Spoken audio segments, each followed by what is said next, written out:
estavam ministrando na Igreja Batista e falei para o Roberval que havia uma dificuldade de ministrar hoje à noite aqui.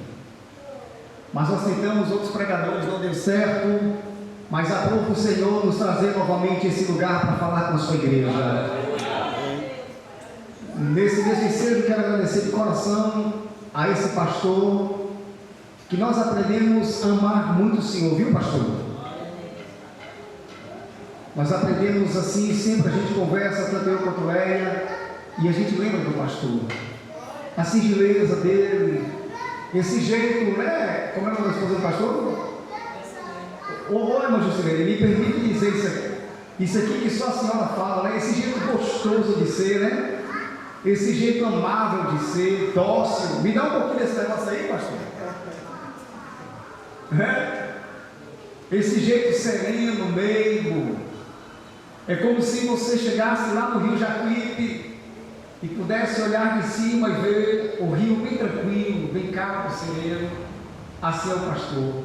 Isso significa de que é um homem que tem capacidade de trilhar vocês e de manusear vocês. Amém? Amém. Deus abençoe a esposa do pastor, a nossa irmã Natália, e convido vocês para que vocês estejam, gente, no seminário escatológico. Hoje eu estava ministrando na Igreja Batista e nós falamos lá, pastor, exatamente dentro da escatologia bíblica. Ficarão de fora os cães, os feiticeiros, os idólatras, os afeminados, aqueles que amam e cometem a mentira. Deus parou naquele lugar hoje de uma forma poderosa e Ele vai continuar falando conosco aqui essa noite. Prometo que serei rápido, não vou demorar. Mas nós estamos diante de um culto de senhores, e nesse culto de senhores é sempre bom que a gente fala de um termo chamado hombridade. E eu sei que todos vocês conhecem muito bem a língua portuguesa, tanto quanto sabem que hoje, principalmente nas igrejas batistas, eles muito pregam hoje a respeito da hombridade. E quando se trata da palavra hombridade, ela é empregada, impregnada na vida cotidiana de nós homens. E a palavra hombridade, ela vem de honestidade, sinceridade, postura moral, postura ética, social e espiritual, Roberval. Quando se fala de hombridade, está falando de um homem que alguém olha para ele e ele está pautado em Tito, capítulo de número 5, versículo 3. É um homem que está pautado em Timóteo, capítulo de número 3. É um homem que está pautado em 2 Timóteo 2,15. É um homem segundo a vontade e o coração de Deus. O homem que segue e carrega consigo hoje essa temática chamada de hombridade. É um homem que alguém pode olhar para ele e ver nele sinceridade, moral. Um homem digno, um homem que cuida da sua casa, um homem que cuida da sua família, um homem que cuida dos seus negócios, um homem que carrega consigo as marcas em Cristo sobre os seus ombros. Observe que quando a gente passeia na Bíblia, nós vamos nos deparar com João capítulo 4, versículo 23 e 24. E quando nós nos deparamos, Roberval, com João capítulo 4, versículo 23 e 24, a Bíblia vai falar da mulher de Samaria.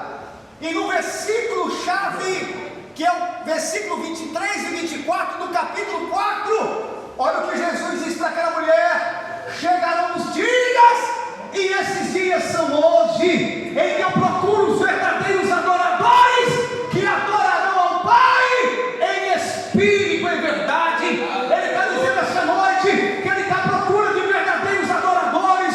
Ele está à procura de uma igreja que busca, de uma igreja que ora, de uma igreja que intercede, de uma igreja que está 24 horas ligada em um espírito de sinceridade, honestidade e num padrão moral ético diante de Deus.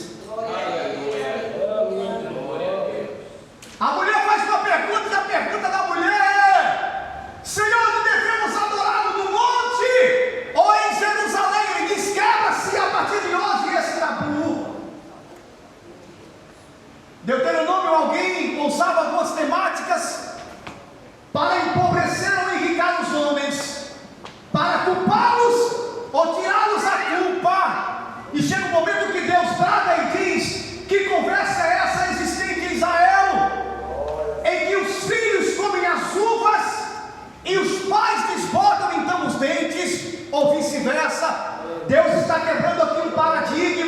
Deus está dizendo aqui, porque cada um compadecerá de si próprio. Deus está dizendo, eu uso cada um de uma forma, e da forma que eu acho por bem usar. Cada um leva sobre si o seu jugo e o seu juízo.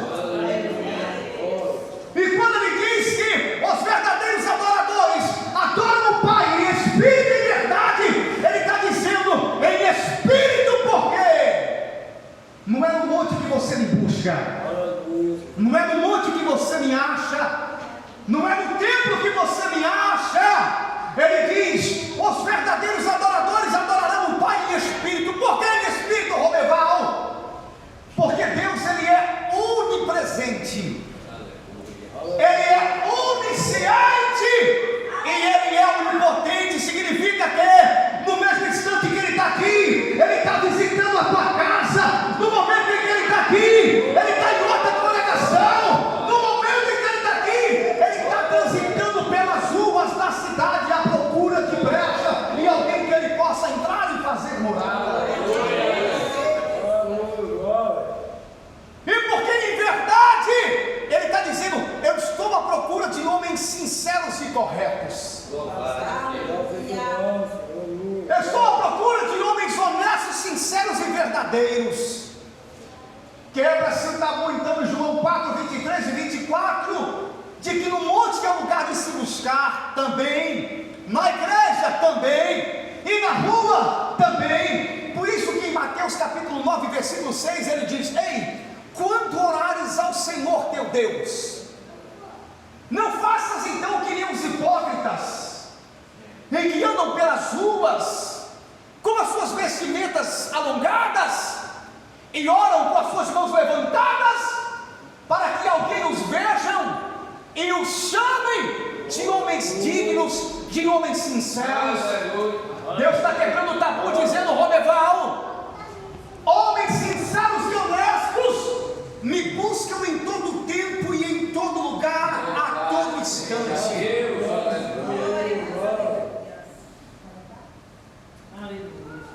Eu sei que é fácil a gente pregar, irmãos. O difícil é vivermos o que pregamos. Pregar é fácil, difícil é viver aquilo que exatamente nós pregamos aqui. Mas eu quero dizer essa noite, na autoridade do Espírito Santo, que Deus ele vai tratar nesse lugar de uma forma poderosa. E Ele está dizendo essa noite que Ele está disposto a montar corações. Ele está dizendo essa noite que Ele está disposto a fazer morada na tua vida. Ele está dizendo essa noite que Ele quer entrar na tua vida. Ele quer entrar na tua casa.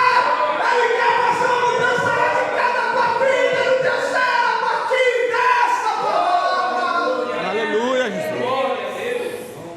É noite de dar um basta naquilo que precisa dar um basta.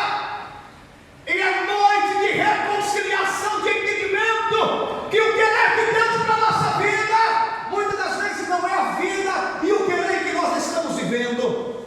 Deus, essa noite Ele está pedindo mudança radical na minha vida, mudança radical na tua vida. Ele está pedindo essa noite lugar para que Ele possa entrar, para que Ele possa morar e para que haja através do teu querer o cumprimento da sua palavra. Glória a Deus, aleluia. Observe que em João capítulo 3, quando ele tem uma conversa com um homem chamado Nicodemos, Nicodemos vive uma vida tão materialista, Nicodemos vive uma vida numa atmosfera tão homem, carnal, sem Deus, que não há capacidade de Nicodemos de compreender a fala de Cristo. Então Jesus olha para Nicodemos e diz, Nicodemos, o homem natural precisa nascer de novo. E Nicodemos então diz, Senhor, como pode ser eu, um homem velho, voltar ao ventre da minha mãe, para que eu nasça nela de novo? Ele diz, Nicodemos, como pode então um homem natural compreender aquilo que é espiritual? Porque que é nascido da carne, Nicodemos, é carne. Porque ele está dizendo aqui, que o homem que não tem Deus na sua vida, o homem que não vive uma vida espiritual, o homem que não está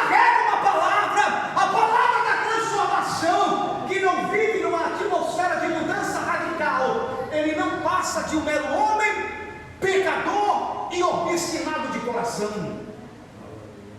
Mas ele diz: Nicodemos, é preciso que tu entendas uma coisa: o que é nascido do carne é carne. Tu vives 24 horas a alimentar aquilo que é chamado de carnal. Jesus está chamando Nicodemos, dizendo: sai desse poço do abismo, sai dessas profundezas do abismo do Nicodemos e transforma-te em um homem totalmente espiritual. Deus está chamando nós essa noite para uma intimidade com Ele, uma atmosfera espiritual. Aleluia. Deus está nos comissionando, nos convidando nessa noite para um entendimento e uma vocação radical ao ponto de buscá-lo incansavelmente e incessantemente. Aleluia, Jesus. Porque o que é nascido da carne é carne, Nicodemos, mas o que é nascido do Espírito é do Espírito. Jesus está chamando unicamente Nicodemos para que Nicodemos saia de uma atmosfera humana para uma atmosfera espiritual. É muito entendível, irmãos, a palavra. Só não compreende quem não a busca, quem não a lê. Salmo 1 diz que bem-aventurado é aquele que canta, é aquele que ora, é aquele que prega, é aquele que busca, é aquele que em casa, no trabalho, na rua, na igreja, ele medita dia e noite, pois o mesmo será como árvores plantadas junto a ribeiros de água. Porque esse homem dará o seu fruto na estação própria. E diz a Bíblia que onde ele pisar as plantas dos seus pés, o Senhor será com ele. Onde tu colocares as tuas mãos, o milagre precisa necessariamente acontecer. Prova disso, livro de Josué, capítulo 1, versículo 9. Ele diz: Josué, não te mandei eu, esforça-te, tem bom ânimo, não te pasme nem te espantes, porque eu sou o Senhor teu Deus e serei contigo por onde quer que tu andares. Deus é com a igreja aqui essa noite. Deus é com cada um de nós aqui essa noite.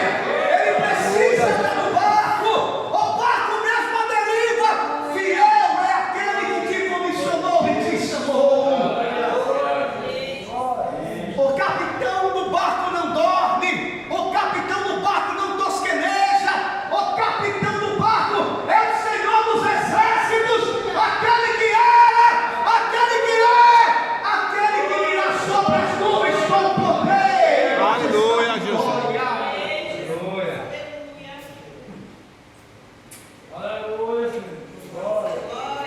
Josué, pois não, Senhor, assim diz o Senhor teu Deus para ti, Josué: quando passares pelas águas, eu passarei contigo, Josué. E se eu passar pelo fogo, aquieta-te, Josué, eu também passarei contigo. Ó Senhor, e quando as tempestades vierem, eu também serei contigo, Josué. Senhor, e quando o mar ficar revolto, lembra-te, Josué. E quando os meus filhos levantarem-se contra mim, eu serei contigo, Josué.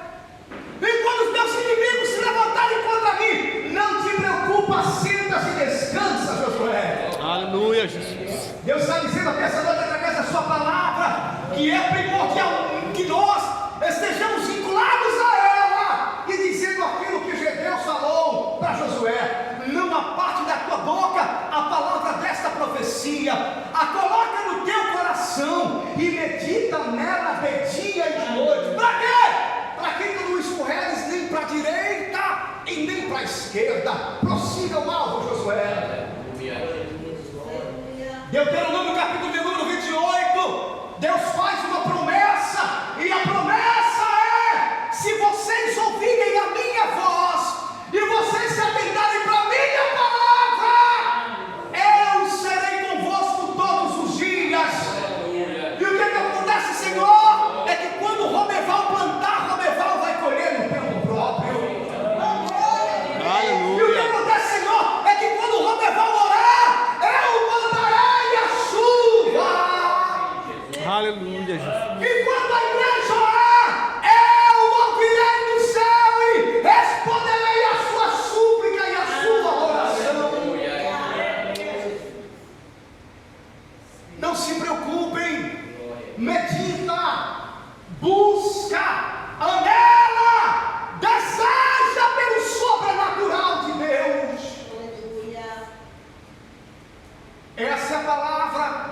E o que mais, Senhor? Quando a tua esposa der à luz, nascerão então filhos prósperos e abençoados.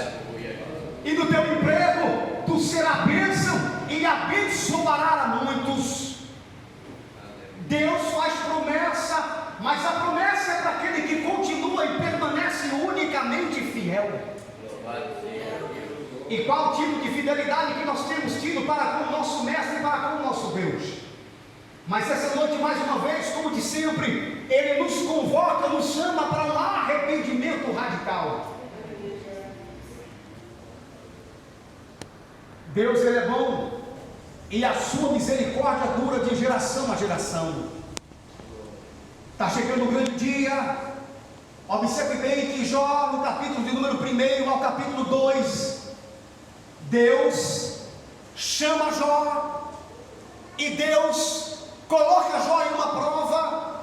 Oh irmãos, pense em uma mensagem difícil de pregar e mais difícil de se viver.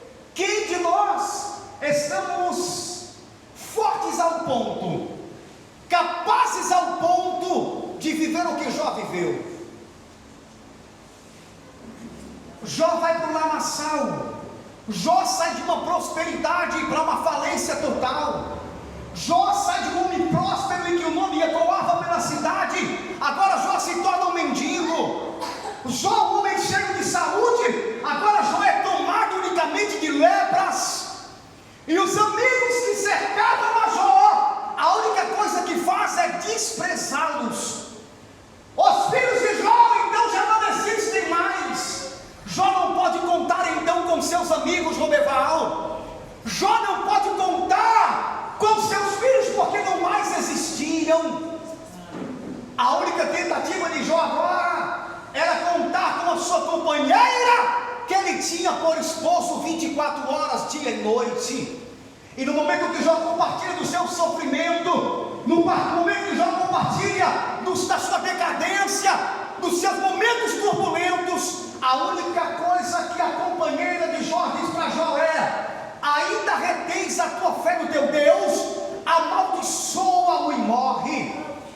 É necessário que nesse momento o homem ele esteja dotado de um conhecimento, de uma capacidade e, acima de tudo, intimidade com Deus de Abraão, de Isaac e de Jacó. Porque se não acho mais cobertura, se não tenho palavras dos meus filhos, porque todos partiram, se os meus amigos então afugentam-se de mim, porque me resta é cumprir os ditos da minha esposa, a mulher que se diz me amar. Mas Jó agora confia em Deus, e há uma aumentatividade da robustez espiritual na vida de Jó, ao ponto de Jó olhar para sua esposa e dizer: filha, eu te amo. Mas me permita dizer, assim como falas uma louca, falas tu. Receberia eu então de Deus o bem, não mal? Significa que, por mais que sejamos homens fortes, Paulo vai dizer que no momento em que ele se achava fraco, ele estava forte, e no momento que ele se achava forte, ele se achava fraco. E a Bíblia vai dizer que se te mostrares frouxo no dia da tua angústia, pouca será a tua fortidez. Mas se te mostrares forte no dia da tua angústia, as tuas forças serão grandes. Deus está revestindo nessa noite na autoridade do Espírito. Ele está revestindo a sua igreja de graça. Ele está revestindo a sua igreja de glória. E dizendo mais uma vez essa noite: eis que estou à porta e bato. Abre então as comportas do teu coração, para que eu possa não orar e sair, mas que eu faça da tua casa a morada e a habitação de Deus. Aleluia. Observe bem que no livro de Jó, no capítulo 38, para a gente já terminar, de todo o sofrimento que Jó passa, de todas as agruras que Jó passa, Natália, agora Deus, observando e vendo a tamanha aflição de Jó, mas Jó não saiu da igreja, pastor. A tamanha aflição de Jó, Jó não se desvia do caminho do Senhor. Deus está dizendo para alguém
Jó 38 diz que Deus agora, ele diz, chegou a hora, chegou o momento.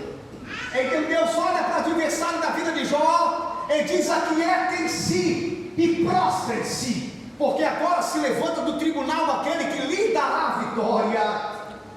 Você pode glorificar o Senhor. Aleluia, Jesus. Você pode adorar o Senhor essa noite. Aleluia. Lembra dos livramentos que ele te deu. Lembra que flechas e armadilhas foram colocadas no caminho, mas você passou e você está aqui para exaltar e glorificar o nome de Deus. Aleluia, Jesus. E quando Deus levanta Rodeval, ele diz: levanta Rodeval, fica de pé Rodeval, e vê se há em tua estruturas para que olhe para o Filho de Deus. A única coisa que o Rodeval faz é prostrar-se diante da autoridade do diviníssimo Senhor.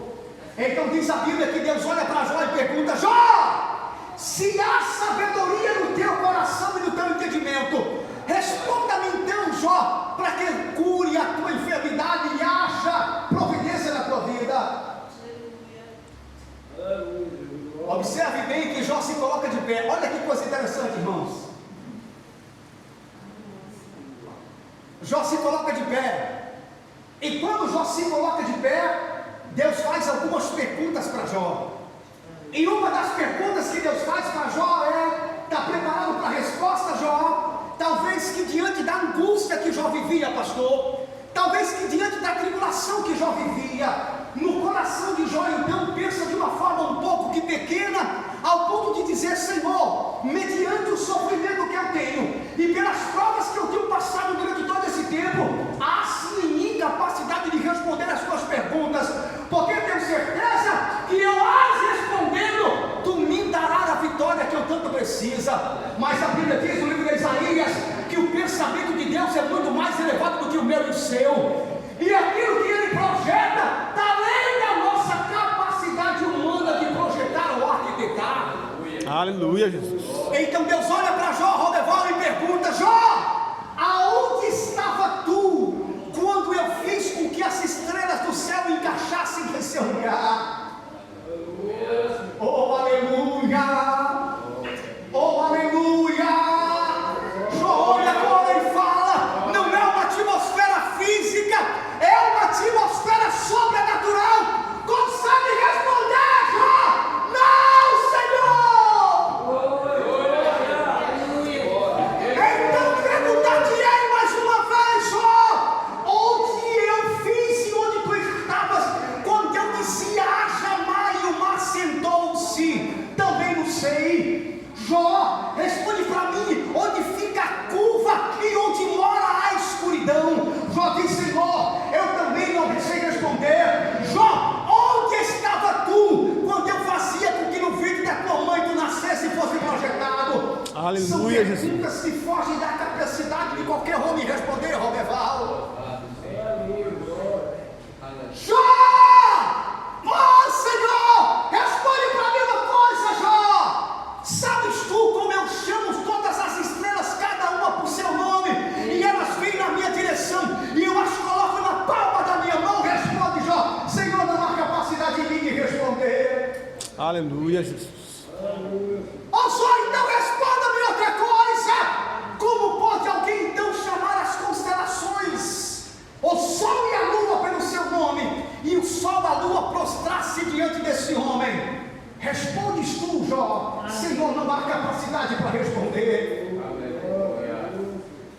O que Deus está dizendo que essa noite Ele quer nos levar a uma dimensão tão espiritual, para que nós compreendamos